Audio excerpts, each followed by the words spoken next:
Okay, we are. Welcome to Talking with Tom. I'm Tom Dacey alongside Ed McCarver. Hello, Edward. Hello, Tommy. How are you? We should say virtually alongside as we continue with our Zoom format here on Talking with Tom. How are you? Good, and I'm very excited about this afternoon. Well, we have a very good friend joining us once again in Doug Allen. Thank you, Tommy. Yep, Thank you, someone Ed. who's I know Doug has been a friend with Talking with Tom. Oh God, it's how many years? I think we're into decades now, not I years. think we are. So it's been a while. Yep. Yes, and we also have a few friends of Doug's joining us this afternoon, songwriters Deedee O'Malley and Cindy Walkov. We'll get to them in a little bit, but I want to start out with Doug. Doug, I understand you released a new single this week. Yes, I did. After a long time waiting, Cindy, Deedee, and Katie Lynn and I wrote a song out in L.A. at Deedee's house called Pothole Road, and we recorded it a while ago. Probably within the last year, but maybe a year ago. And then I wanted to re-sing it. We tried mixing it a couple different ways, and then went back to more of the original mix, and then I re-sang it. So there was a lot of back and forth as far as some of the recording final steps to it. And then, yes, so it is officially underway. And we even had one final technical glitch on logging it into the distribution company, which just got fixed, I think, last night or the night before. So, yes, the song is called Pothole Road. It's a great tune. It's a lot of fun to play, and I think people have enjoyed it when I played it live on my Facebook Live show. And I played a couple times since March, and even before that, working out live when we could all play live. So I'm excited about it. It's called Pothole Road. Yes. Now you say this is a song that the three of you wrote? That's right. Yeah, that's right, Ed. Yeah, it was neat. I had the original idea of a Pothole Road because Katie Lynn, who you may know from America's Got Talent, was out in Los Angeles with Deedee and Cindy and myself, and her mom said, we got to get home tomorrow and drive our old Pothole Road. And I was like, that sounds like a song. And so that's all I really had. And I kind of had this chorusy idea, which I think is still part of the tune. And then Deedee and Cindy wrote words for the verses. And we created this story about someone who leaves a small town but can't wait to get back to their pothole road where everything started. So it's well, first of all, I want to take the opportunity to thank you for being with us this afternoon. I know you're doing double duty today. That's right. Yeah, we have. I've got another song I'm working on. I've got a little studio fix to do on that, and then I'm going to go open for my son's band at a little cafe here in Franklin, Tennessee. Awesome. Yeah. I heard you mention that last night during your live gig on Saturday Night Facebook. That's right. Yeah. Yeah. Which I share weekly. Warm up act for your son. That's got to be a thrill in itself, Doug. I would think. It's really cool. About that. Yeah. Well, my son is 11, and he and two of his buddies, who I teach guitar to, have created this band called The Y, and they're playing some Green Day, and they're playing some John Denver, and some Monkees. I'm a Believer, if anybody remembers that one. Yep. So they're going to do 4 songs, and they've been working know hard. it well. They were going to do this for a talent show in school, but that got canceled when school got canceled back in the spring. So we're going to start performing these little live gigs, socially distancing, at cafes, ice cream shops, and stuff. So it's a lot of fun. I want to ask you, being that Cindy and Deedee are on the West Coast, how did you guys meet up? You want to take that, Cindy? Okay. Well, we went to a, what do you call it, what Beth did? It was like a singer-songwriter event, and there were many artists there, male, female, all ages, with their guitars and some without, playing the piano, guitar. And Doug walked in the room looking really sharp with his guitar. And before I heard him sing, I said, "Oh my God, Deedee, we have to work with this guy. I just liked him immediately. I liked his presence, the way he was very self-confident, but not cocky at all, just very friendly and warm. And when he started singing, he was really good. And I walked up to him after his song and said, like to work with you. And he said, sure. And we got started writing with him. And then he introduced us to Katie Lynn as well, which is a whole nother thing that we've been doing, working on songs for Katie Lynn, who was a semi-finalist on America's Got Talent when she was only 12. And now she's 16. And she's got an amazing voice and personality, and we're having a lot of fun. So we've been working together, and when we go out to Nashville to visit, we always get together with Doug, and I love supporting his Saturday Night Live. Yeah, we've been having a lot of fun. Yeah. Awesome. So Doug, what Now, do you? you must. Oh, sorry, Ed. Go ahead. No, I was gonna say to Cindy and Deedee, you must see a lot of talent when you go to these events like this. But there was something about Doug that just attracted you to him. Yes, definitely he stood out from the crowd. There were many artists. They were all, good in their own right, but there was something special about Doug. He was dressed very sharp. He was very self-confident and warm, and it was just his presence and the way he conducted himself, and there was just something special about him. Well, feelings mutual. When I saw you guys, I kind of felt a kindred spirit, that we were both there for the same reason, and it felt very natural and very easy, and then was delighted when we could write songs together. I mean, that you don't know, despite your best efforts sometimes, you don't know if that's going to work. Right. But you try, and then when it does work, it's a real gift. It's great. Yeah. It's great. We're having lots of fun, and we want to keep it up, keep writing. I will definitely second that about Doug. In all the years I've known him, he's always been there for me and the show. Well, likewise, Tom. Very, very great supporter of Talking with Tom and all my fundraising efforts through the years. So I want to thank you, Doug. Thank you, buddy. And what do you say, I Doug? wanted to mention, Tom, I was going to say, Tom, I'm sorry to step on you there. I just wanted to mention a little bit about Cindy and Deedee and doing research for this, just reading about their talent, if I may. Cindy Walkov, award-winning songwriter from Van Nuys, California. She has been the recipient of countless songwriting, and her songwriting skills have led to successful advertising campaigns and commercials for company brand names such as Heinz Ketchup, IBM, Mattel, and Toshiba. Many of her songs have been featured in TV shows such as Party of Five, Beautiful People, and Dawson's Creek. And Deedee O'Malley is a singer, songwriter, actress, and author, and we'll talk about that later. She has opened for Glenn Campbell, Stephen Bishop, and Al Stewart, and she also has shared the stage with Leanne Rimes, Patti LaBelle, Willie Nelson, and Kenny Rogers, among others. So one of my favorites. It's quite a resume you guys have, so it's a pleasure for us to interview.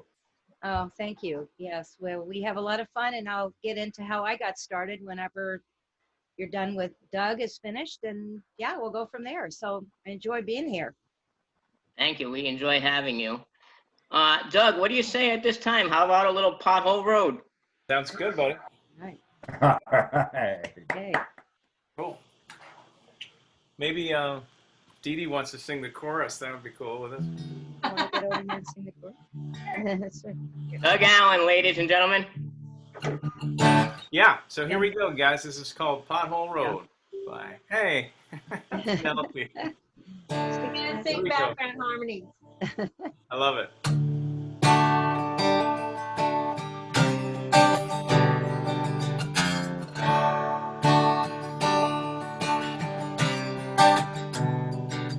Well, there's something about where I come from.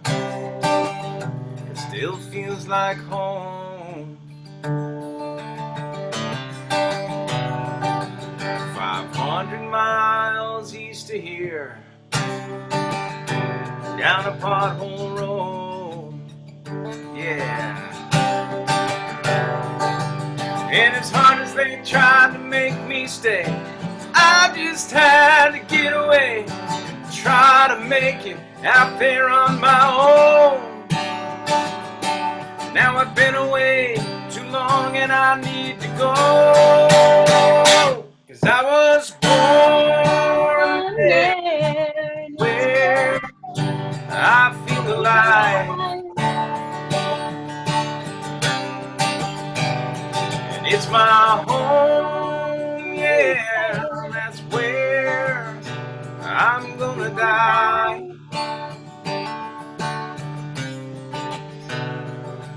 And it's everything I love and all I know, down a pothole road. Yeah. And that road leads to the things I miss. My first pocket knife and my first kiss. And where we carved our names into a tree. I hope she still remembers me. It's the bright-eyed kid that left there long ago. I guess I've done okay, but I can't wait to go. 'Cause I was born there, that's where I feel alive. Yeah. And it's my home, yeah, that's where I'm gonna die. And it's everything I love and all I know, down a pothole road. Alright. Some good friends joined the service, some stayed and worked the land. And John and Sue got married, high school sweethearts way back then. And the diner down on Main Street, it still closes up at 2. And the kids still drive around Friday nights, trying to find something to do. And it's everything I love and all I know.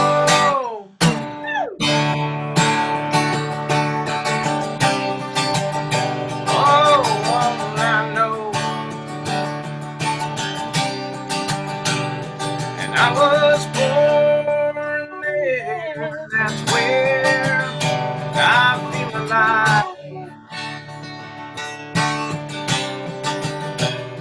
And it's my home, yeah, that's where I'm gonna die. Alright. And it's everything I love and all I know. Now there's something about where I come from, it still feels like home. 'Cause nothing really changes much down a pothole road.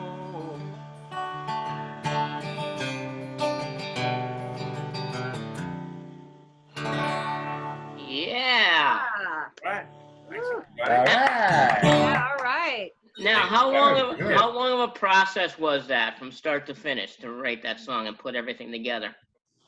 I think the writing didn't really take too long. I think I had the chorus idea, a big kind of a southern rock chorus, and then Deedee and Cindy sent the lyrics back to the verse probably within a week or so, and then we tweaked that a little bit, and then that was about it. So pretty, I'd say quickly. What do you guys think? What do you think, Cindy? What do you think, Deedee? Yeah, we do a back and forth kind of thing, you know, where we'll come up with some ideas and we'll email them back and sometimes do a FaceTime and go over a few things. But I think the majority of it was written in LA. Yeah.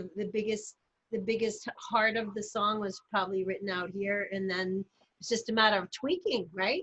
Yeah, Right. yeah, pretty quickly. Tweaking and Thankfully. getting the communication. I think we wrote the bridge about 10 different times. I remember. Yeah, we did. Yep. And I you know what remember did? that Doug was never happy with the bridge. Yeah. And so finally I just said, you know what? Just take it and run, man. Just do whatever you want to do with that bridge. And he killed it. He took the bridge and he killed it. I love that Knocked it out of the bridge. park. Well, thank you. Yeah. And you know, it's funny. That's where part of Katie Lynn's participation came in. I said, "Well, what do you guys do in Kemp, Texas? What do you do in that small town?" And she said, "Well, not much. There's a Walmart. You know, we drive around a lot." And I thought, well, there you go. Kids drive around on Saturday nights or Friday nights trying to find something to do, and still. Yeah, it's funny. There's an old So saying from in songwriting. A lot of people write, a lot of people perform, but not everybody tells the truth. And that's what people want in a song, So Yeah. the closer you can get to what people really do, people, the real truth, the more people like it. That's so Identify true. with it. Yeah. I have a question for all three of you, and you each can answer respectively. Sure. When did you decide that you wanted to make songwriting a career? You guys take it. Okay, well, I can answer that first. It actually kind of came on me suddenly. I was taking piano lessons, and I had an incredible piano teacher who was an artist himself. He co-wrote a song with Christina Perri, Jar of Hearts, and I was amazed with him. He would just sit down and play anything I said, that's my favorite song. Anyway, one day I said out of the blue while I'm taking lessons, hey, Drew, I'd like to write a song with you sometime. And he said, sure. Well, I didn't really know how to do that. So I had told a friend of mine that lived right near Deedee, North Hollywood, about this. And she picked up a songwriting workshop poster that was right on Laurel Canyon there, near where Deedee lived. And she handed me the whole poster, and I called Deedee, and the rest is sort of history. I said, wow, okay, I'm going to take her workshop. And I've been in real estate for almost 27 years. So I wasn't really going to switch careers at that point, but I loved the music and the songwriting so much and I loved the connection with Deedee. We just hit it off like we'd known each other forever. It's like our song So Familiar, there was something about her that was familiar and me to her as well. And we just hit it off and we started working together and writing songs, and I had some amazing ideas and we put them together, and that's how I got started. And I just, little by little, I've gotten less real estate and more music. So it's kind of where I've been at. And I know originally, if I may, Cindy, you are from Baltimore, and Deedee is from Long Island originally. So how did two East Coast people meet on the West Coast? How did you migrate to Los Angeles? Well, we met out here over 7 years ago, and I lived in the East Coast till you were 3. I only lived in the East Coast till I was 3. I've been out here most of my life. Oh. And we live right now like 15 minutes drive from each other. And I didn't know this because I hadn't know her. And when I met her and found out how close she was, and she had a studio right in her home here that we've been working in, it just worked out. But I wouldn't have met her otherwise. I hadn't taken her workshop and got connected. So that's kind of how that worked. And what about you, Doug? Oh, well, honestly, from the time I was a little kid, I would write little songs in my head before I'd go to sleep. And I guess that was the start of being creative musically. And then would usually, this is a story a friend of mine told me too. I picked up guitar in high school and would try and learn other bands' songs, that I liked. But I would get very distracted and say, well, maybe I should, and then I'd start writing my own thing with like the beginning of an Eric Clapton song or the beginning of, another song. And I never really would get back to the song I was trying to learn. I would get distracted and write my own thing. Or be like, well, okay, well, that's cool, but what if I did this? Great. And then all of a sudden I'd be into my own world creating a song. So that's how that happened. Creative. Awesome. Creative. I heard a really funny quote that good songwriters copy and great songwriters steal. Yeah. Oh, that's funny. Actually, a lot of borrowing of ideas, as far as, getting a Beatles idea and then making it your own, do something different Yeah, with it, absolutely. And it's very hard to create completely original stuff, but we all borrow the same, That's cool right. words. And, you just get inspired. That's all. You just get inspired. Exactly. I definitely have never been into stealing, but I just thought that was a particularly funny quote Mhm. because it came from somebody who was a really big songwriter, and who knows what he does. But I do know that there's definitely times where Cindy will listen to a song and come over and say, this song inspired me, this one line, and it's just one line in the song. It's not the chorus, it's not anything. And maybe it could be a song on its own. Sometimes that happens, or we'll try to tweak it and make it a little different. But I think that artists just inspire artists all the time. I think that's just part of life. You know? Mhm. Well, I know Doug's getting pretty good at doing Maroon 5. Oh, thanks, buddy. That's Yeah. a pleasure to play those guys. I really like it. Thanks. You want to tell that story about? Yeah, sure. Go ahead, Doug. Well, when I lived in Connecticut, my wife and I used to go to Mohegan Sun a lot, big casino, Indian casino, about an hour from our house. And I had a conversion van, and we'd sleep in that out in the parking lot. And, it was a very affordable weekend away or night away. So we would do that. And then one time we went to go see Matchbox 20 play, and a band opened for them. And they were great. I mean, being a musician, you see a lot of music, and these guys really made an impression on me. And I was like, I've got to go get their CD in the lobby. So when they finished, I went out and I said to the singer, "Hey man, you guys were great. I'm a musician too, and I see a lot of bands, but you're awesome." And he was, "Oh, thanks, man. Yeah, appreciate it." Well, can I buy a CD? He's like, "Yeah, sure." And I said, "Where are you from?" And he goes, "LA." It turns out it was Adam Levine from Maroon 5 before they broke. And that first record, Something About Jane, I think it's called, was their whole show. They played the whole record.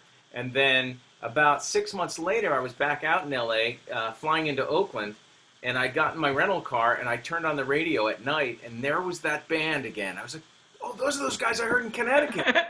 And from there, they blew up to be what they are now. And I thought, oh my God, So I'm a big fan. That's such Very- a cool That's story. really I love that story. I do. I love that story. Now, Trip. can you That's tell a us? great story.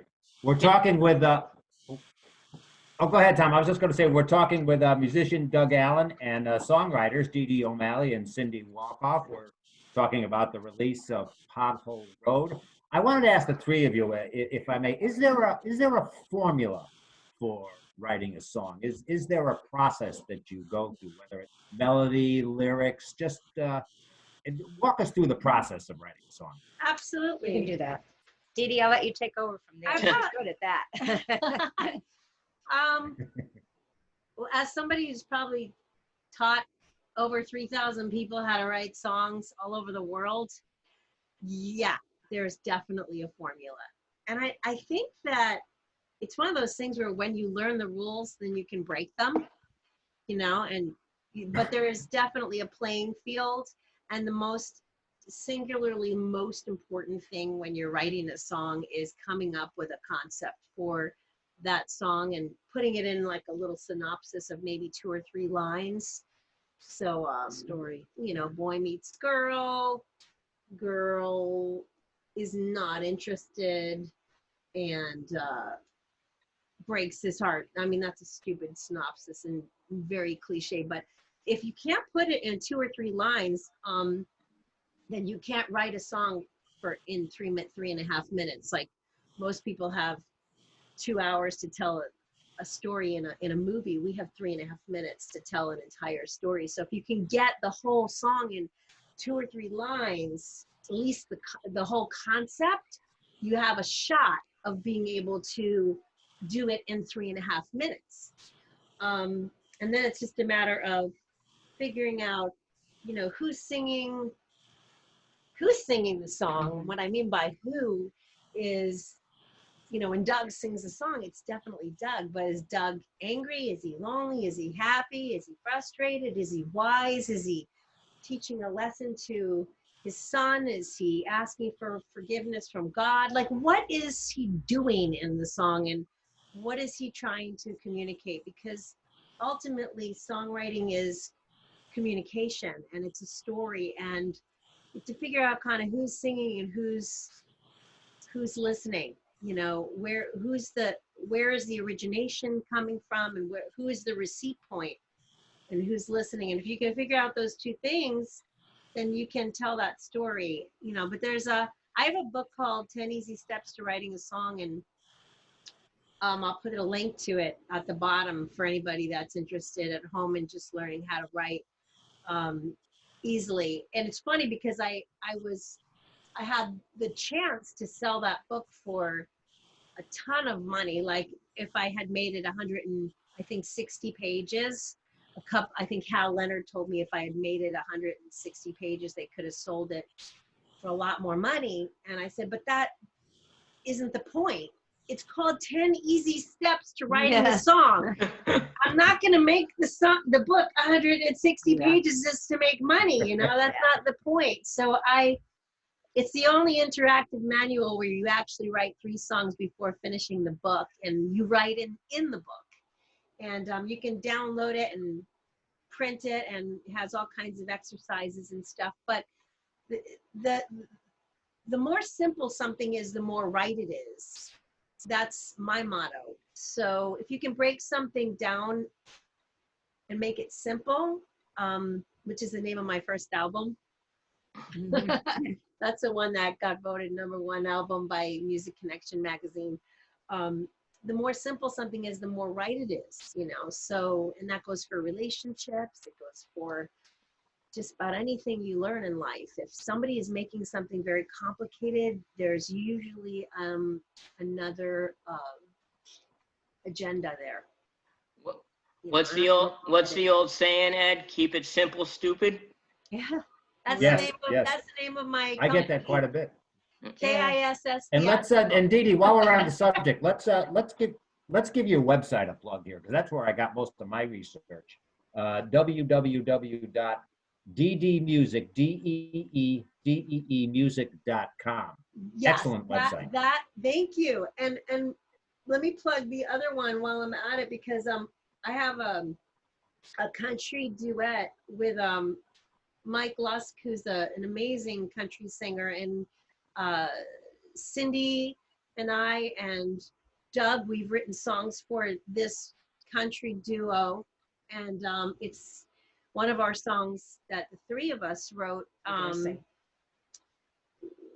Went #1 last week on the national radio hits chart, and that website is called poppyirismusic.com. And poppy iris comes from the fact that the poppy is the California state flower, and the iris is the Tennessee state flower, and he is from Tennessee. So flowers are very romantic, and we do a lot of timeless romantic music. So that is a project that we're all involved in writing. So if anybody wants to hear a lot about what's going on as of late, and you can even get the book on this website as well in the store there, just go to poppyirismusic.com, and I guess we'll put the links later, right? Yeah, you can post it to Talking with Tom as well. Beautiful. And I had a Deedee's chance gonna to listen sing- to Why the Hell Not with Poppy. Yeah, I love that song. That's Why the a Hell great Not? song. I love That's that a song. great He's gonna sing that one tonight. Yeah. I Oh, have good. one more question, and then I'm gonna have Doug perform for a bit, because I know you got to cut out shortly, Doug. But can you tell us a little bit about Fast Track Entertainment Inc.? Me, buddy? Yeah, is that you, or? I don't think it is, bud. Fast Track Entertainment. Do you know about them, Deedee? Fast Track It rings the bell, but I don't Not know. if Well, it's that's a- Aaron McCrae's company. Oh, that's somebody that we kind of know. We're not working directly with at this Oh, point, but Okay, It's a that was record company it's a in record Los company in Angeles. LA that just got started. Yeah. okay. That was one of the questions that we had here. Okay. And I'm in charge of the Yeah, question, so Blame it I on Ed. fumbled that Blame one. it on Sorry, Ed. guys. Again, remember last time, Doug? Yes, I'm 2 for 2. Yes. 2 for 2, Doug. Just one more question on Pothole Road. Just from beginning to end, from concept to actual finished product. Are we talking like, was it a couple of months, couple of Yeah. weeks, Well, 6 months? maybe Deedee can refresh my memory. We wrote it pretty I would quickly, say the whole thing took about a month. About a month maybe for the whole thing. and then we recorded it pretty quickly after that here in Nashville. Yeah. Peter No, Young. yeah, it came together pretty quickly. You know, it really did.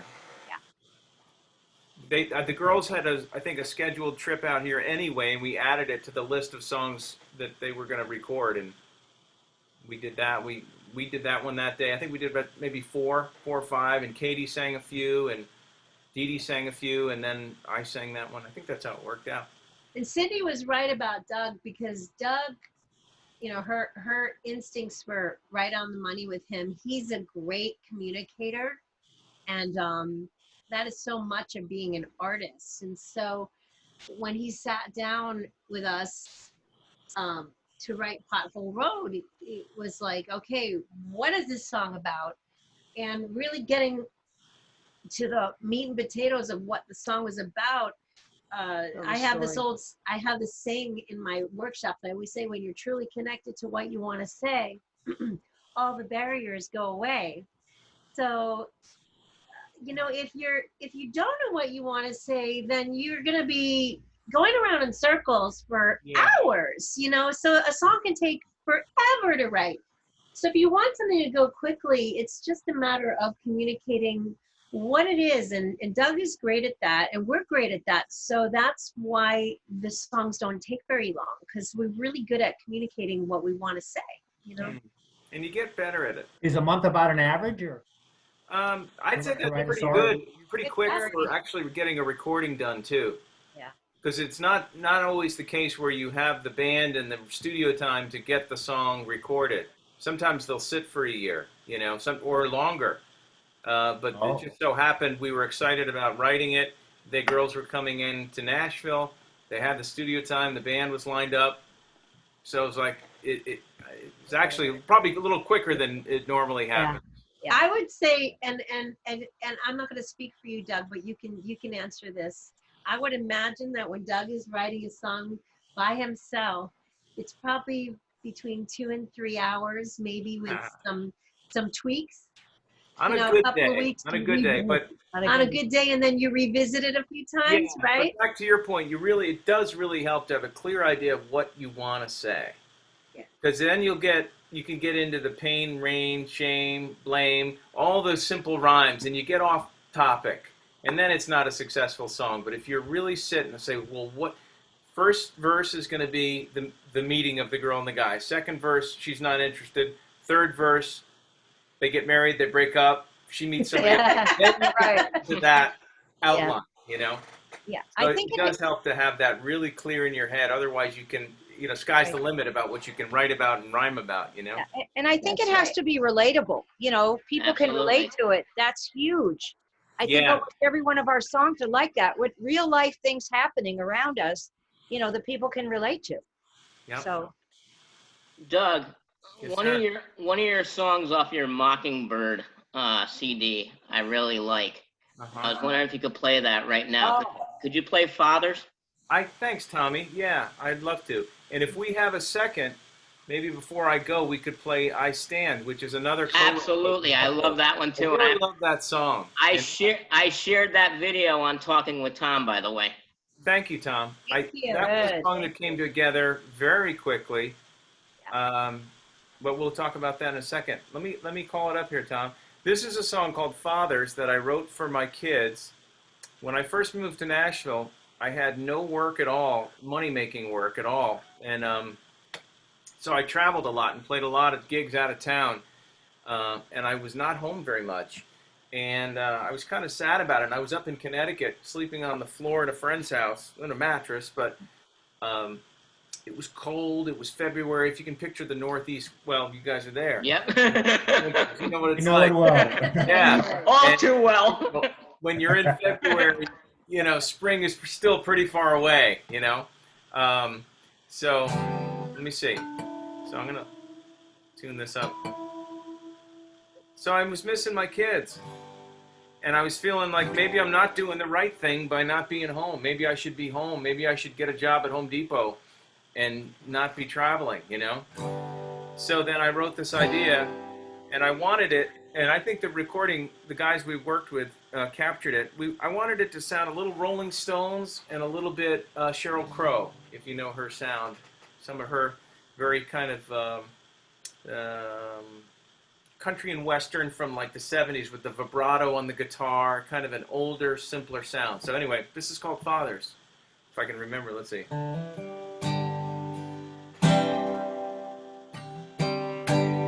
Something like this.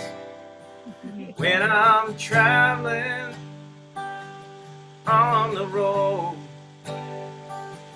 and I feel us getting older, you know I miss you.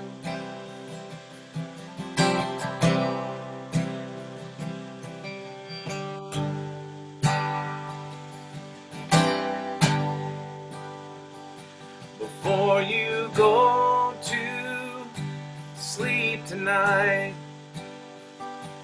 I'll be getting on a flight back to see you, 'cause I'm coming home.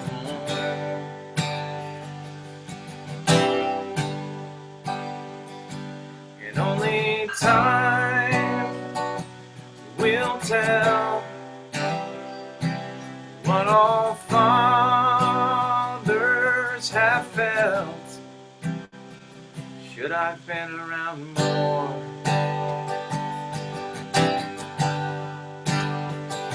And when I think of my superhero, you know he stands about 4 feet tall. In kindergarten, getting smarter, this beautiful boy. And only time will tell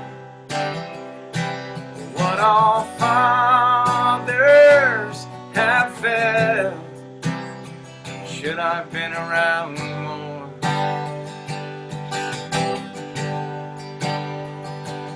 Na na na na na na na na na na na na na.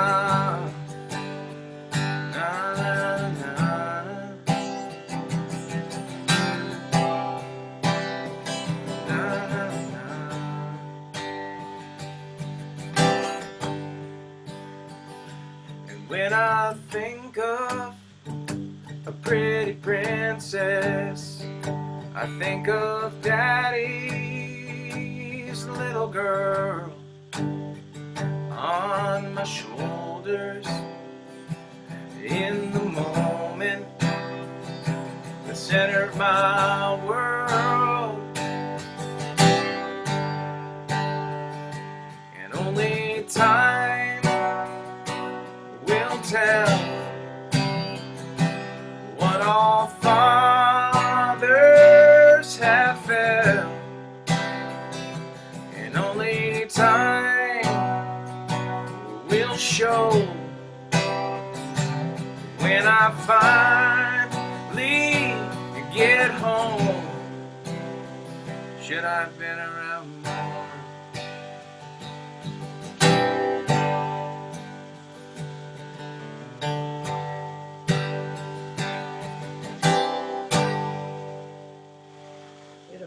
Yeah, Awesome. such Nice. a beautiful song, Doug. Great. Thank you, buddy. Thanks for asking for I that. love that song.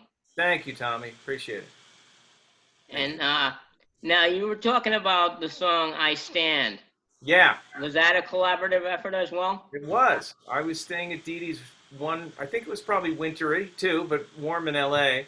And we woke up early. Deedee is got a fantastic work ethic and always is working, which is great. And you get a lot done. And I think we woke up, had coffee, got into her studio, and she's like, "All right, what are we going to write about?"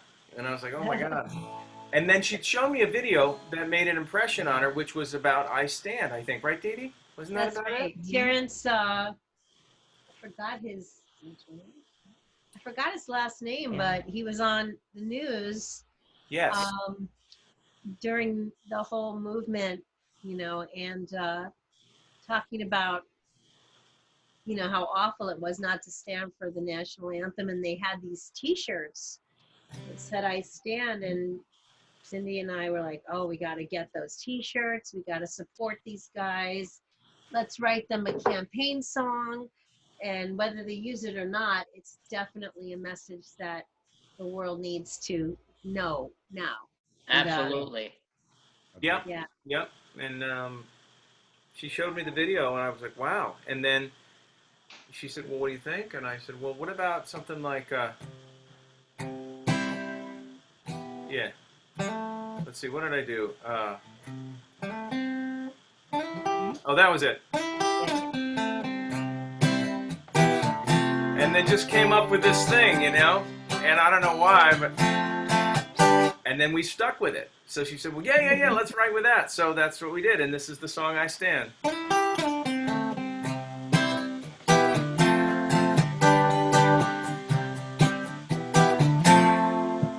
When I go to a game, I go to watch them play.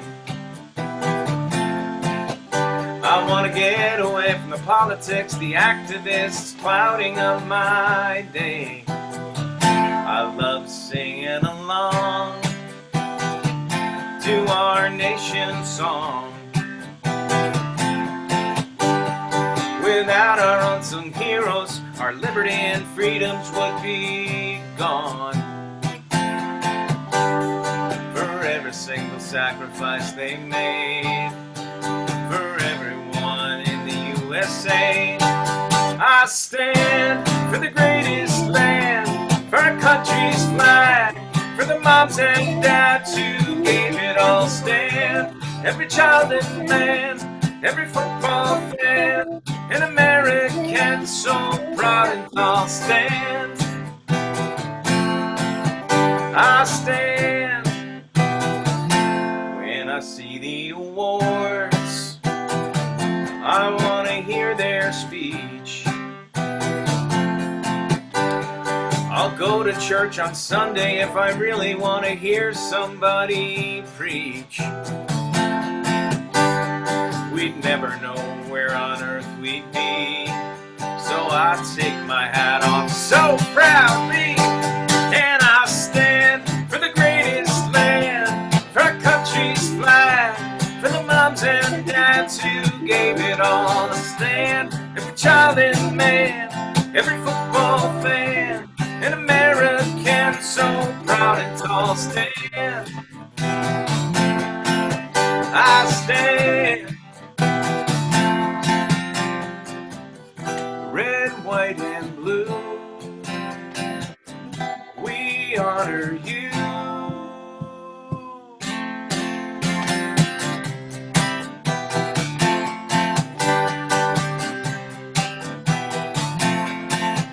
We stand for the greatest land, for our country's flag, and the moms and dads who gave it all. Stand, every child and man, every football fan, an American so proud and tall. Stand, everybody, I stand,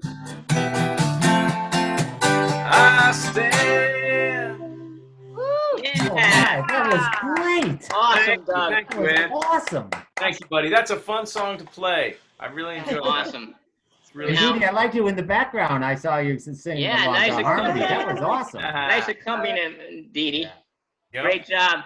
Now, Doug, I know you have to get going shortly, but before Sure. you go, I want to give your website a plug, DougAllenMusic.com.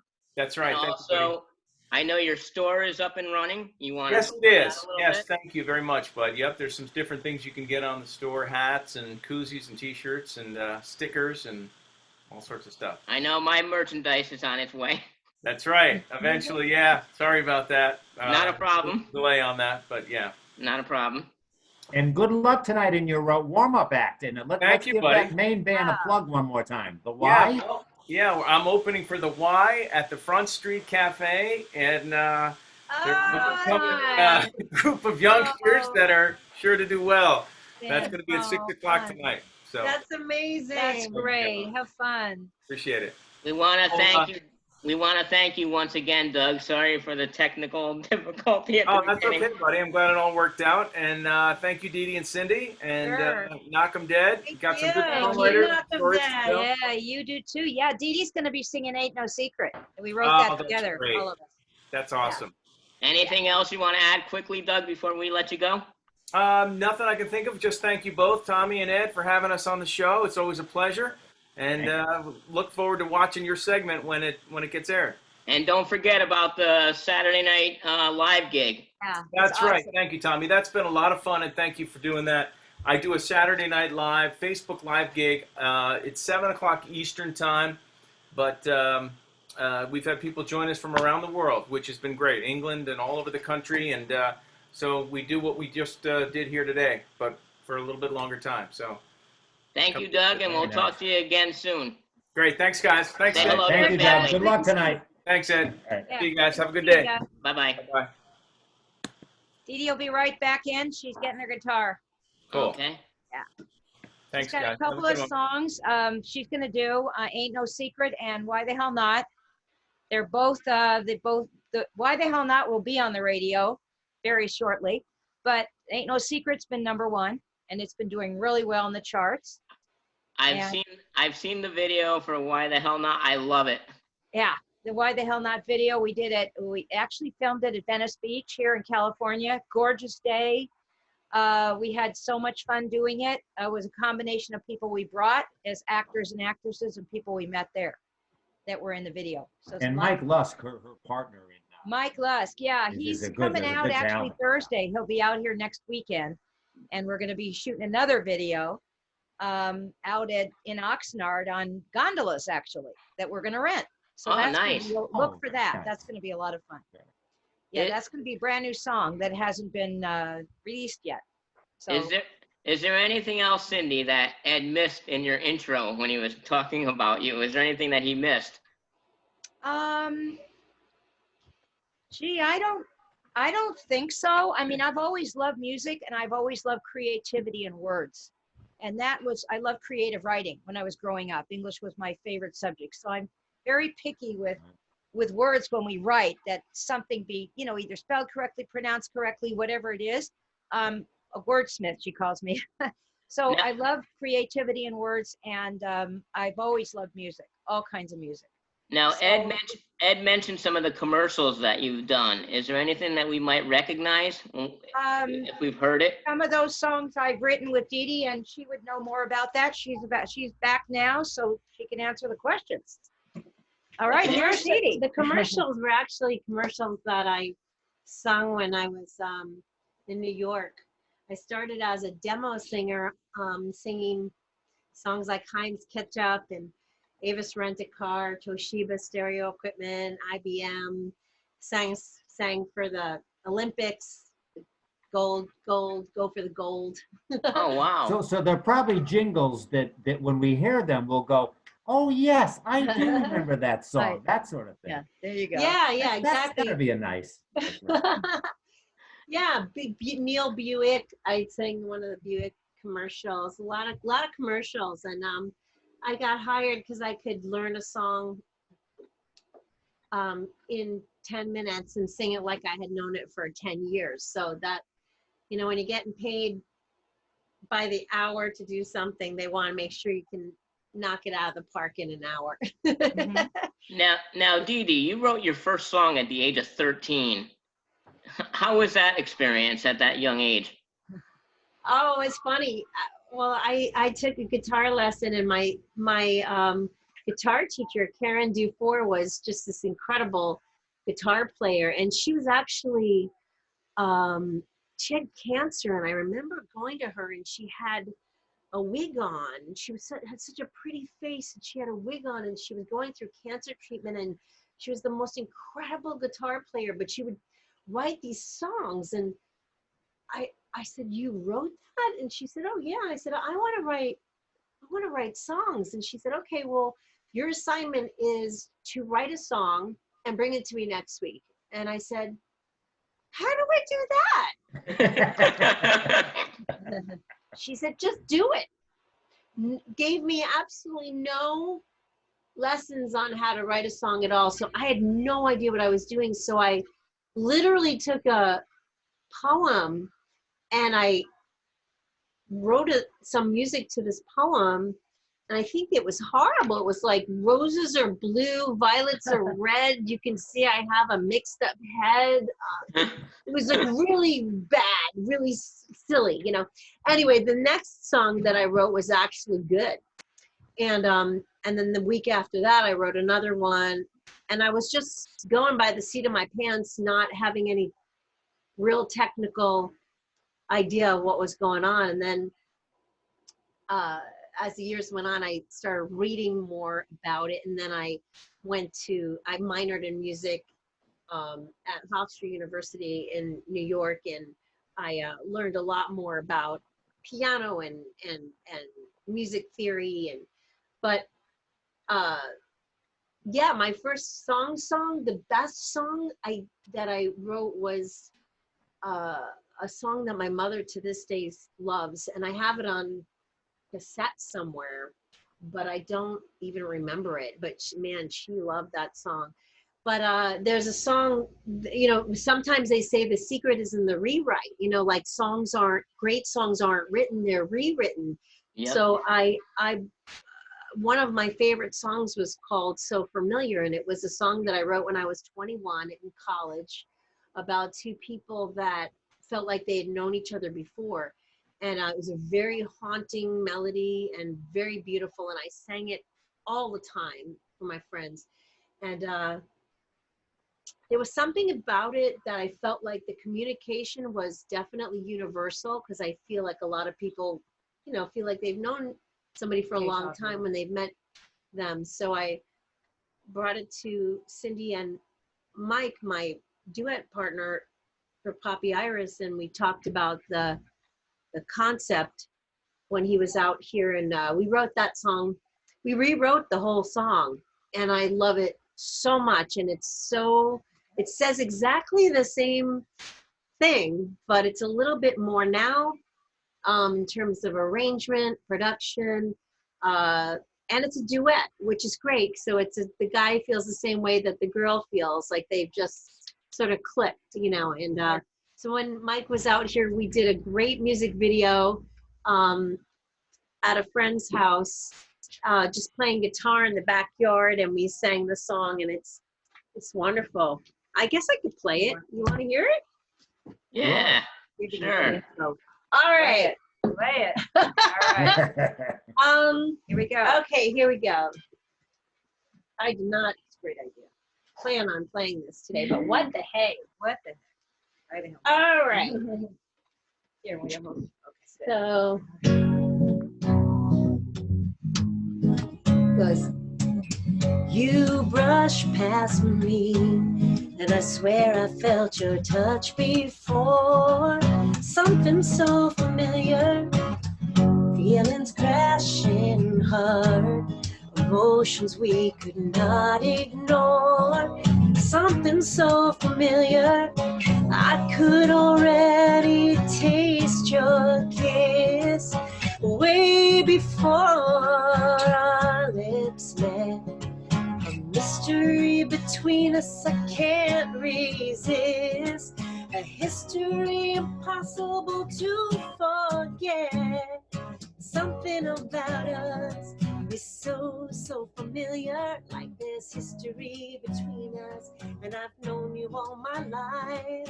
A timeless kind of love doesn't rust, doesn't wither, happens every time I'm with ya. It's so, so, so familiar. Got lost in your eyes at least 1,000 times before. Something so familiar, and it's no surprise. You hold the key to my heart's door. Something so familiar, I could already taste your kiss way before our lips met. A history between us I can't resist, a mystery impossible to forget. Something about us is so, so familiar, like there's history between us, and I've known you all my life.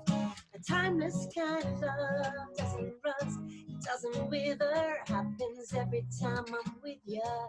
It's so, so, so familiar. And each time around, we always found each other, but could not stick around. This time we know we'll let love grow on and on. Something about us is so, so familiar, like there's history between us, and I've known you all my life. A timeless kind of love doesn't rust, it doesn't wither, happens every time I'm with you. It's so, so, so familiar. It's something so familiar. It's something so familiar. Something so familiar. Something so familiar. Bravo. Deedee O'Malley, ladies and gentlemen. We are talking with Cindy Walkov and Deedee O'Malley. Yeah, you want to take that down? Yeah. Well, they Okay. can't see Oh, that. they can, okay. That's fine. You mentioned earlier, Cindy, that you two have been together 7 years. Do you know how many songs you've written together? Do you have an idea? Hundreds of songs. Hundreds. Yeah, probably close to about 300 at this point. I have Maybe at no least idea. hundreds. We lost count. Wow. I never keep track. Yeah, Good. we've been, there were some weeks where we wrote 2 or 3 songs in a week. You know, we get together several times a week and we just bring ideas, whether she brings them to me, I Yeah, bring them and to her. the trick really honestly is to write that many, because you're gonna find that not all of them make it to the studio, but you know, you pick out your favorite ones, and the ones that you can't get out of your head, that you wake up in the morning singing and you say, wow, whose song is that? And then you realize it's yours and you get excited that It's really cool. And we heard Doug mentioned earlier, Deedee, saying about your discipline, about your work ethic. How important is that in a career like yours? Yeah, it's really important.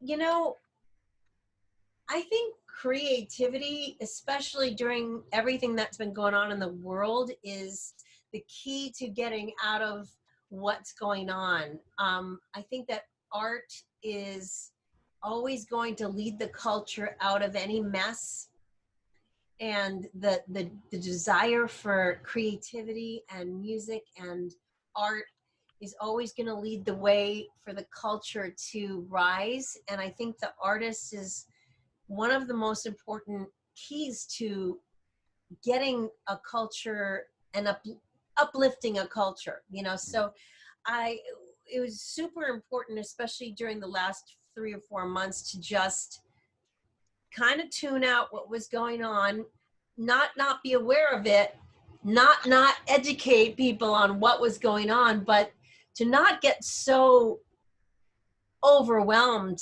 Obsessed by it. Right. yeah, that you forget to create. And so it was important to do that. And we made sure that we did a number of music videos outside in very spacious surroundings, so that anyone that was feeling trapped in their homes would get a feeling of being outside in beauty and nature. Even if they weren't able to travel, we would give them that experience. So we went out of our way to do some really beautiful videos that were outside.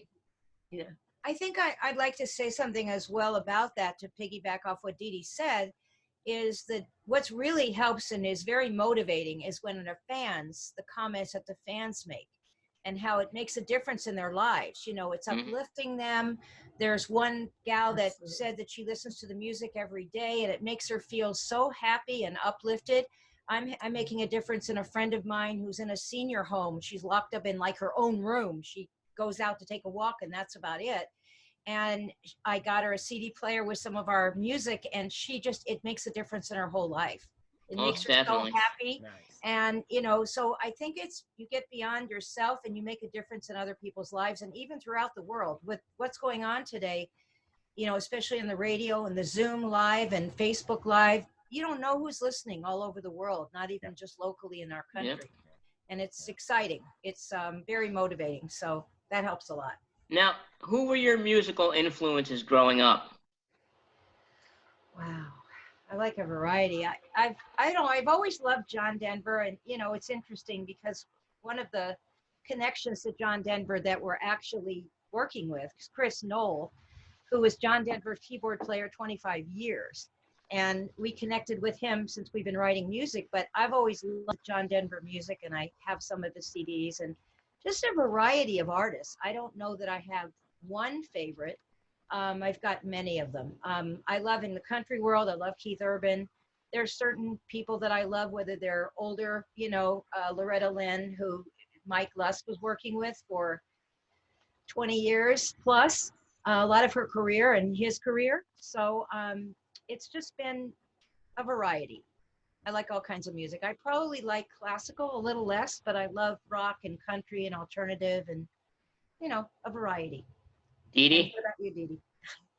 For me, it's when I think of that question, I think of albums that I got obsessed with growing up. I was really obsessed with Billy Joel for a long time. Lyrically, Fellow Long Islander. yeah, he bought his motorcycle right around the corner from my house in Port Washington. Port Washington has a place called Ghost Motorcycles. A lot of famous people buy their motorcycles there. Yeah, Billy Joel, I would say growing up, let me think, a lot of musical theater. I've heard that musical theater people are the same people that love country music, which is fascinating to me. But I did not like country music growing up because to me it was super twangy.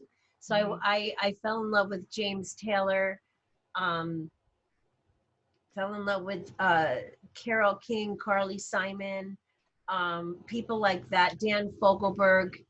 I would get lost in Sting after he left the Police. I would get lost in a lot of his music, and just he would bring me out of the worst depression in the world. And that's when I realized that music was like medicine, because it didn't matter how sad I was. If I listened to a particular song, I would come out of whatever was going on. And I thought, man, if people can do that for me, then I need to do that for other people. You know, I need to be that medicine. You know. Well, all I got to say now is, why the hell not? There we go. Got it. We have time to sing it? Why the hell not? Yeah. Exactly. Okay. I love it. Here we go. Okay, so we recently did a music video. You want to talk about the music video a minute? Yeah, go ahead. Sure, I did a little bit before that. Oh, We good, actually filmed it out in Venice Beach, and it was a gorgeous day. It seems like every time Mike comes out, the weather cooperates and everything worked out beautifully. We brought some people with us, and we also met some people there, and a variety of people on that beach that really got engaged with us and had so much fun, and we had fun too. And anyway, here's the song. People can identify. Yeah. This is a really fun song. It is. I love it. One of her neighbors actually came to her and said he wants that song at his wedding. He It loved it. He said he's engaged. Yeah, that was a big compliment. is a great song. Yeah. Here we go. All right, here we go. Driving down to Rio for a weekend getaway, laughing like we always do and wondering where to stay. Finishing my sentence before I start to say, it's a beautiful day. We stop and run around the car and get down on one knee, saying, let's get married, girl. You're the one for me. And I say, why the hell not? Why not tie the knot? Why the hell not? Why not tie the knot? When I look at all the endless love we got, I say, why not tie the knot? Yeah. So I call my mama, 'cause she'll kill me if I don't. She is so excited, drops the phone right on her toe. She tells me you two aren't getting married all alone. I'm calling everybody I know. Your cousin from Chicago and your uncle from LA. Your sister and your brother all getting on a plane, and I say, why the hell not? Why not tie the knot? Why the hell not? Why not tie the knot? When I look at all the endless love we've got, why not tie the knot? We're standing at the altar, about to say our vows, and it feels so good to tell the world and say it all out loud. There's no question in my mind when I say I do, and when he says it too. He says, why the hell not? Why not tie the knot? Why the hell not? Why not tie the knot? When I look at all the endless love we've got, why not? Why the hell not? Why not tie the knot? Why the hell not? Why not tie the knot? When I look at all the endless love we've got, why not tie the knot? Yeah. I'm not tired. I'm not tired.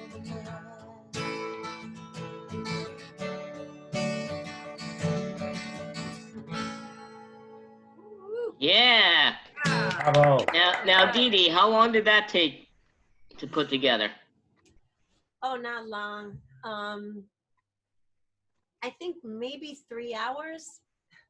Wow. But in all fairness, then we went in the studio and we had a production and an arrangement. But you're talking about just the actual writing of the song. Just The writing of the song, yeah. Yeah, about 3 hours. And then about 3 hours. I think it's a magic number, 2-3 hours to write a song. As long as you know what you're saying, you know what the story is, it should pretty much flow from there. It's kind of a magic number. I don't think I've ever spent more than that long on the basic part of a song. However, I will say that the secret is in the rewrite, and there have been times where on some epic songs that are epic story songs, maybe 2 or 3 weeks sometimes, because the idea is marinating in your head, and the story can be a little tweaked. And there's a song that we wrote. I'm not going to do it right now because it's really supposed to be done by a man, but we can put the link in the bottom of the show. But it's called "This Is Not Goodbye," and it's one of the first songs that I wrote with Cindy. And it's about a guy who meets a girl, and he can't forget about her because they meet at his summer home, and he knows that it's not goodbye, even though she goes back to school and he goes back to school, and they wind up meeting again 10 years later, and they get married, and their son goes off to college, and he says again, this is not goodbye. I know, even though he's going off to Europe to college, and this is not goodbye. And then the third verse, the son comes back because the father is sick, and he's looking at his dad, and the son sings, this is not goodbye. I know, even though you're leaving this body, that this is not goodbye. And it's, to me, like one of the greatest songs ever. And I know it's going to win some huge award someday, and it's, everyone who hears it falls madly in love with it. But that song, was pretty colossal, epic, whatever you want to call it. Those are our new adjectives for this month: colossal and epic. Just a lot of tweaking going on, and so there are no rules. I would say though, overall, most songs I write, Cindy and I write, are between 2 and 3 hours, with a little bit of tweaking here and there. But occasionally you get an epic song that requires a rewrite or two or three, and that's okay too. There's no rules, you know. We were writing for Mike before we formed the Poppy Iris duet. And he Wow. was, Is that right? yeah, he sang some songs of ours solo, Follow Me to Tennessee, which I love that song that I got the idea for and we wrote together. And This Is Not Goodbye and several other songs that he does an unbelievable job singing before we formed a duet. And he was all on board because he was just retired. Loretta Lynn was just retiring in her career and he had more time to devote. So we formed this duet called Poppy Iris. And he is such a star. He's you know, amazing. We always thought, why isn't this guy like super famous? This is so weird. Like, he's so much better a singer to me than anyone out there. Yeah. You know, so we talked about forming this duet, Poppy Iris, and we started singing duets about 4 years ago, and then started doing concerts in Tennessee and concerts in LA, and then we got really, I hate to use the word serious, but we Even more serious. yeah, we got focused, you know, we focused. Give out those websites again. PoppyIrisMusic.com. And yours is? DeedeeMusic.com. And if you want to hear a combination of all of that, you can go to unforgettablehits.com. Yeah. Okay. Incredible hits. Now, I have one more question, then I'm going to have you perform again. Okay. What is the greatest advice you ever received from somebody in your career? And what advice would you give to somebody who may be an up-and-coming songwriter? The best advice I ever got was, not everyone can sing, a lot of people can write, but not everybody tells the truth. And that's what people want in a song. Very good. That has changed my life, because I really can't write a song unless I feel some way that I can personalize it, or that it is something that the world, that's very true, that will ring true for the world, you know, and that is so important. And stay true to what you're passionate about. You know, if you write about your own truth, write what you know, write what you know, write what your heart tells you to write about.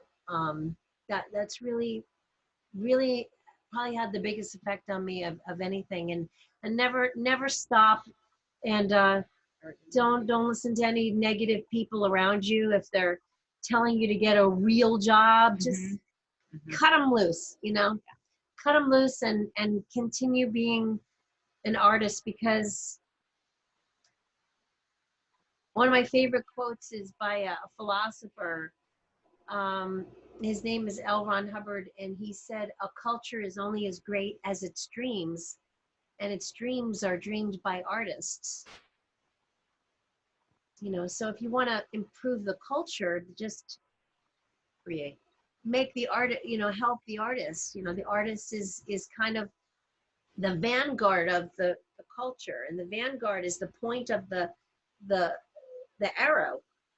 The vanguard is the very point of the arrow, and the artist is the vanguard. So the artist is the point of the arrow, piercing into new virgin territory, uncharted territory, and everyone else is kind of following, So I think more people listen to artists than they listen to politicians. So don't give up. Second that. Yeah, don't give up being an artist, man. That's where it's at, Not and living is an art. Living is an art. The greatest, Especially this year. Exactly. Greatest canvas you'll ever paint is the canvas of your life. So get out there and paint. And I think, it's so true what she said. And you do what you love, and the money will follow. Like, if you're not focusing first on how much money, because most people will ask, well, what songs have been on the radio, and how much money are you making? It's like, it's about making a difference in people's lives. And if you focus on that, you can always help somebody make a difference in their life. And if you focus on that and you do what you love and you don't let anybody discourage you, and you're patient because, you know, I like to say, it's kind of funny, but one of my quotes is, I like to say I'm in a hurry to learn patience. Sometimes I have to tell myself to be patient, but it does take time and, you know, persistence, and don't give up. And I mean, teamwork. Nice. I think you have to have teamwork. Don't try to do it all alone. The very first song I ever sold was a song that was so spiritual and so completely the opposite of what I would have thought would have made me any money. But I sold it to a TV show called Strong Medicine, and it was a song about like basically not being your body, being a, you know, a spiritual being. And it was so spiritual. It was unbelievably spiritual to the point where I thought, oh, this is never gonna sell, but I don't care because it means a lot to me and I just want to write it. And that's the one that they chose. So that's why I say you have to not care about trying to make money. Money is the lowest form of motivation on this planet. Yep. Highest form of motivation is the creation of an effect. And that means helping people and making people happy, making people smile. That is the highest form of motivation. The lowest form of motivation is money. So, but if, like Cindy said, if you're focused on the highest motivation, which is the creation of an effect, yeah, the money will flow to you because money always flows to things that are very survival and that help people, you know. You know, Ed, I have to agree with that, you know, about doing what you love. That's the main reason I started doing this show 26 years ago. Wow. You know, was to get a message out and to help others in the community. As you know, Ed, especially with my Tommy Palooza fundraiser Yep. every year. I agree with the fundraisers. Yep. Well said. Well said. Love what you do. Makes life a lot of fun. Absolutely. And it gets you away from Maureen for a while, which I'm sure she loves. Yeah. She's in the other room. She can hear us. But do you have another one for us, Deedee? No secret. Sure. This is one that we wrote with Doug. Oh, And this song is a duet, so I'll sing the male part as well because we don't have Mike here. But it's number one on national radio hits right now, which is really exciting. Called "Ain't No Secret," and it's a Poppy Irish song. oh. But yeah, Cindy, Doug, myself, and a guy named Grant W. Nicholas, who lives in Baltimore, wrote this together, and it's a fun song. I could be so hard to get, acting all mysterious, but I won't play those games this time around. Some guys seem to like the chase, but my heart's written on my face, and I can't hide what I'm feeling now. There's nothing left to do. I'm way too into you. Yeah, it ain't no secret. It's useless trying to keep it. You got me feeling speechless, sleepless. It's time to cross the line. It ain't no secret. It's time for me to meet you. I gotta take the leap, yeah, diving deep, yeah, 'cause I'd love to call you mine. It ain't no secret. When I first saw you by the pool, I knew you must be pretty cool, reading that new Hot Rod magazine. And that's all it took to seal the deal. Now I can't hide the way I feel. Girl, I gotta have you here with me. There's one thing left to do. Isn't it? I'm digging you. Yeah, it ain't no secret. It's useless trying to keep it. You got me feeling speechless, sleepless. It's time to cross the line, it ain't no secret. It's time for me to meet you. I gotta take the leap, yeah, diving deep, yeah, 'cause I love to call you mine. It ain't no secret. I wanna walk the world with you. Take me where you're going to. Don't wanna mess this up this time around. I've learned a bit from my mistakes. I think I know just what it takes to be the kind of man you want around. Yeah, it ain't no secret. It's useless trying to keep it. You got me feeling speechless, sleepless. It's time to cross the line, it ain't no secret. It's time for me to meet you. Gotta take the leap, yeah, diving deep, yeah, 'cause I love to call you mine. It ain't no secret. It ain't no secret. It ain't no secret. No, it ain't no secret. Yeah, Yeah. very good. Great job. Before we end, is there anything else either of you want to add before we close the show? Oh, yeah. We'll show you this. Let me get it. Deedee wrote a great book, and basically it's about turning obstacles into opportunities or lemons into lemonade, which is really important right now for people to be creative and do things a little bit differently. And there's a lot of stories, and I wrote a lot of the songs with her. It's 21 stories and 21 songs. Nice. The Lemonade Maker. Lemonade Maker. That is nice. Can you read that? Yep. Yep.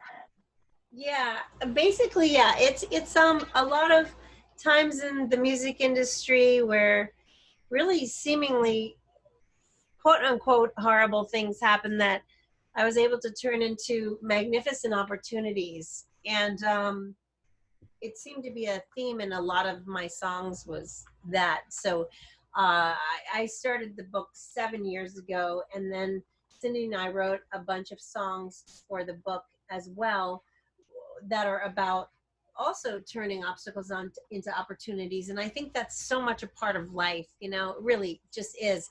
But the song comes with a CD with 21 songs, and it is really empowering. It's fun to read because it actually gives you the technique on how to do this, how to become a master at turning lemons into lemonade. And we have a YouTube show called the Lemonade Maker Show, where I bring on people and I want to know their story of how did they turn an obstacle into an opportunity. And we had our first guest who came on was this wonderful painter, Kat Jordan, and she had a painting sitting in her closet for 12 years that had gone to 2 different states that she had traveled to unfinished. And during the quarantine, she finished the painting, and it was, to me, better than a Picasso. Just insanely amazing. I believe that was the one you sent me, isn't it?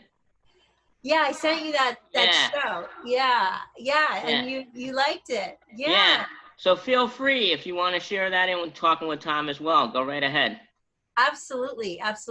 Yeah, so we have a lot of guests on that show, and we are excited about expanding on it and just continuing to find out more and more people's stories. If you guys, either one of you, I'm sure you do, have a time where you turned a seemingly horrendous obstacle into an opportunity in your life to do something different, make something out of that lemon, make some lemonade out of that lemon, please let me know, and I would be happy to have one of you on the show. We could do maybe a Zoom version of the show somehow. That'd be really Deedee, fun. is the book available online if somebody were interested in purchasing the book? How would you get it? PoppyIrisMusic.com. There's a store, and you can buy the hard okay, copy good. or the the ebook. And if you download the ebook, you can simply click on the songs online and they just play. Excellent. Some people like what they call a coffee table book. You know, I Yeah. sent this to this older lady friend that I have that is loving the music, and I sent her the CD and the book in the mail because I couldn't go and see her right now with what's going on. And she was so happy to be able to feel the pages of the book and read the stories. It's big print. And I drew all the illustrations, and It's amazing. this is a funny picture of a rock god, and it's a story about a guy in the music industry that really he said if I just sang really hard rock music, he would make me a star overnight and get me a big tour and a record deal. And so I went in his show and I sang 3 songs, and he kept telling me to scream louder and sing harder. And I was sitting in the booth saying to myself, oh my God, I'm going to have to sing these songs every night on tour, and I hate them. I hate these songs. I don't care about this record deal. I can't do this. I can't do this. And so I told him the truth, and I said, I don't really care how much this record deal is. I can't sing these songs. And so I went home and I said no to the deal, and I was really upset. And my friend Barry Wise came over and he wanted to write a song with me. So we wrote this song called Follow Your Heart, which is kind of the theme of what we were talking about before, you know, just do what you love. And it wound up being this incredibly beautiful song. So that's that story, you know. A lemonade is a Beautiful. lemonade. Yeah. Yep. Yeah. So that's so much a part of life, you know, is being able to just try to do that with whatever life hands you, you know, just try to make the best out of it and create it into something beautiful. Yeah. You know? And That's the what other my thing- motto is, Ed. You know my life story, Ed. Oh yeah, oh yeah. And you do, and you live it. You live it. Absolutely. You got to stay positive. Yeah. Absolutely. Yeah. Well, you know, Maybe I'll share that with you someday, Deedee.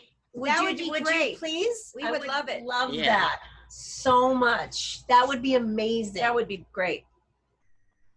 But again, Absolutely. I want to thank the 2 of you for joining us today. Thank you so much. Thank for you. having us. That It's was been a amazing. You guys pleasure. are Fun. A lot of fun. Yeah. It's great what you do. We appreciate you very much.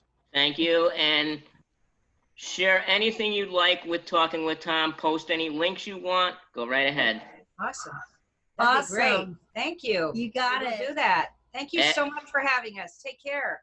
Oh, you too. And Ed, as always, it's been a pleasure. Yeah. Always, Nice yeah. to meet you, Ed. Yeah, Nice yeah, to thank meet you. you. Nice meeting you too. You And of guys are course- awesome. And of Thank course, you. Thank you. we want to thank Doug Allen once again. Doug And is great. let's give Doug another plug for his Saturday night Facebook gig every Saturday night at 7 p.m. Eastern, right here on Facebook at DougAllenMusic.com. Yeah, and I wanted to say thank you, Thomas, for saying hello to me online at Doug's show, because if it weren't for that, I wouldn't have befriended you on Facebook and we wouldn't have started a connection. So, you know, Same thing with yeah, Deedee. yeah, and Ah. with Deedee, exactly. Okay. I always look forward to seeing you guys every week on the live show. Oh, thank you. Nice. Appreciate that. Well, we look forward to seeing you Yeah. again, and hopefully we'll be in your town soon, and we can have you hope come so. down to a show. Oh, I hope so. But That would be again, nice. again, I want to thank everybody for joining us, and we'll see you next time. Take care, everybody. Bye, Ed. Bye. Bye-bye. Bye-bye. Bye.